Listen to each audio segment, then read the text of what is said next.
بسم اللہ الرحمن الرحیم۔ السلام علیکم۔ حضرت ابو ذر غفاری رضی اللہ تعالیٰ عنہ مشہور صحابی ہیں جو بعد میں بڑے زاہدوں اور بڑے علماء سے ہوئے۔ حضرت علی رضی اللہ تعالیٰ عنہ کا ارشاد ہے کہ ابو ذر رضی اللہ تعالیٰ عنہ ایسے علم کو حاصل کیے ہوئے ہیں جس سے لوگ عاجز ہیں، مگر انہوں نے اس کو محفوظ کر رکھا ہے۔ جب انہوں نے حضور اقدس صلی اللہ علیہ وآلہ وسلم کے نبوت کی پہلی خبر پہنچی تو انہوں نے اپنے بھائی کو حالات کی تحقیق کے لیے مکے بھیجا۔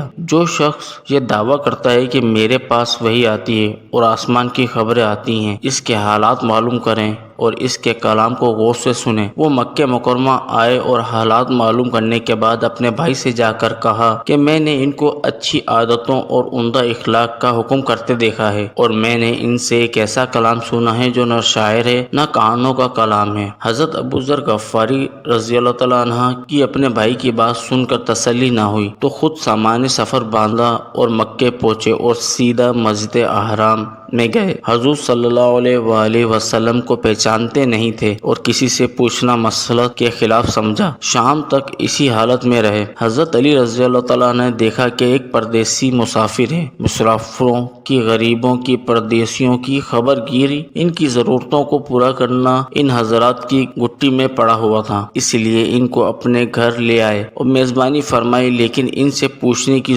کچھ ضرورت نہ سمجھی کہ کون ہو اور کہاں سے آئے ہو۔ مسافر نے بھی کچھ ظاہر نہ کیا۔ صبح کو پھر مسجد آ گئے۔ دن بھر اسی حال میں گزرا کہ خود پتہ نہ چلا اور دریافت کسی سے کیا نہیں۔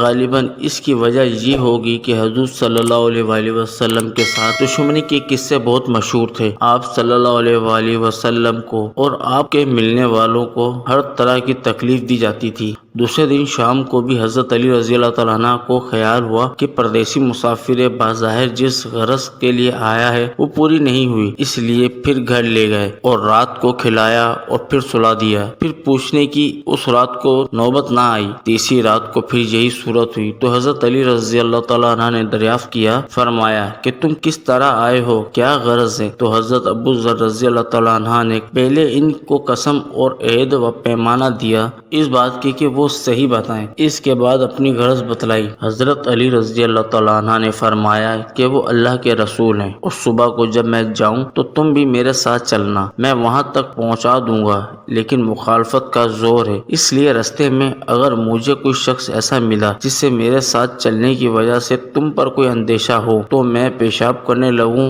گا یا اپنے جوتے درست کرنے لگوں گا، تم سیدھے چلے جانا، جس کی وجہ سے تمہارا میرا ساتھ ہونا معلوم نہ ہوا۔ چنانچہ صبح کو حضرت علی رضی اللہ تعالیٰ عنہ کے پیچھے پیچھے حضور کی خدمت میں پہنچے۔ وہاں جا کر بات چیت ہوئی اور اسی وقت مسلمان ہو گئے۔ حضور اقدس صلی اللہ علیہ وآلہ وسلم نے ان کی تکلیف کے خیال سے فرمایا کہ اپنے سلام کو ابھی ظاہر نہ کرنا، چپکے سے اپنی قوم میں چلے جاؤ، جب ہمارا غلبہ ہو جائے اس وقت چلے آنا۔ انہوں نے عرض کیا، یا رسول اللہ صلی اللہ علیہ وآلہ وسلم، اس ذات کی قسم جس کے قبضے میں میری جان ہے، اس کلمہ توحید کو ان بے ایمانوں کے بیچ چلا کر پڑھوں گا۔ چنانچہ اسی وقت مسجد حرام میں تشریف لے گئے اور بلند آواز سے کلمہ بلند کیا۔ ان کی اس آواز کو سن کر چاروں طرف سے لوگ اٹھے اور اس قدر مارا کہ آپ مرنے کے قریب ہو گئے۔ حضور صلی اللہ علیہ وآلہ وسلم کے چچا حضرت عباس رضی اللہ تعالیٰ عنہ جو اس وقت تک مسلمان بھی نہیں ہوئے تھے، ان کے اوپر بچانے کے لیے لیٹ گئے اور لوگوں سے کہا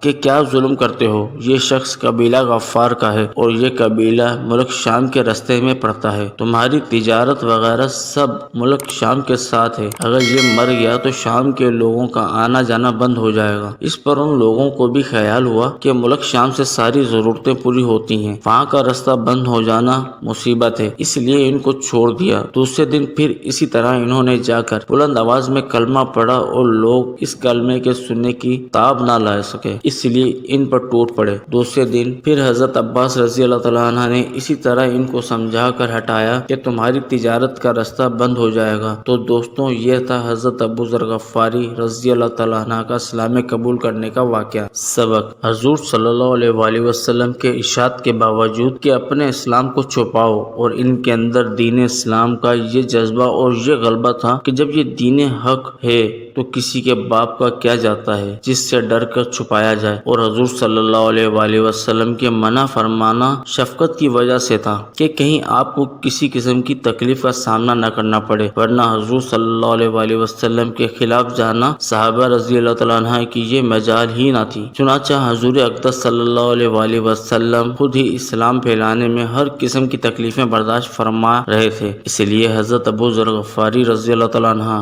نے سہولت پر عمل کی بجائے حضور صلی اللہ علیہ وآلہ وسلم کی اتباع کو ترجیح دی۔ یہی ایک چیز تھی جس کی وجہ سے ہر قسم کی ترقی، چاہے وہ دینی ہو یا دنیاوی، سبھی صحابہ اکرام رضی اللہ تعالیٰ عنہ کے قدم چوم رہی تھی اور ہر میدان ان کے قبضے میں تھا۔ جو شخص بھی ایک مرتبہ کلمہ شہادت پڑھ کر اسلام کے جھنڈے کے نیچے آتا تھا، بڑی سے بڑی قوت بھی اس کو روک نہ سکتی تھی، اور نہ بڑے سے بڑا ظالم اس کو دین کی اشاعت سے ہٹا سکتا تھا۔ دعا ہے کہ اللہ تعالی ہم سب کو بھی صحابہ اکرام رضی اللہ تعالیٰ عنہ کے نقش قدم پر چلنے کی توفیق عطا فرمائے، آمین یا رب العالمین۔ جزاک اللہ تعالی خیرہ۔